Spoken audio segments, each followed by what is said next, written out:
That's Munich malt, which is quite a pale malt. Okay. So if you try some of that as well, you'll notice it's again quite a little bit sweet, but it's obviously, you can kind of taste the real difference between those two.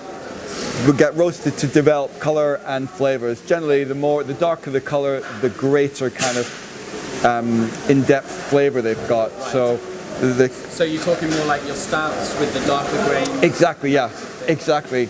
And it doesn't take much to get a significantly darker color into the beer. This is it just a higher heat? Just a higher heat, exactly. So that's the dark malt, and obviously the other ones are a bit lighter. That's really good. Most beers would use kind of at least 80% of the pale malt. In fact, generally most beers probably use at least 90% of pale malt. So it's how you mix and match. How you mix and match the different malts to achieve different kind of shades of color, if you like. So when you're designing a beer, do you experiment? Do you just have a day where you're like, oh, we're going to try some different generally, or... that's where the science comes in. Basically, you can get, I guess, 90% of the way there with the science, because depending on how much alcohol we want will determine how much malt we need. So that's easily done. Yeah. The malts also have a color specification, so we can actually determine how much color we want by using different proportions of malt. So the science can get us kind of pretty much there as well with that. You've already got a good idea. Already got a good idea.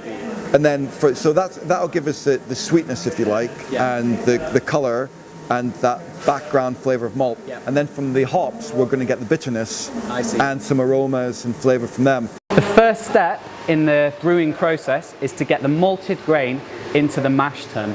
And the mash tun is a huge stainless steel tank filled with hot water, about 72 to 73 degrees Celsius.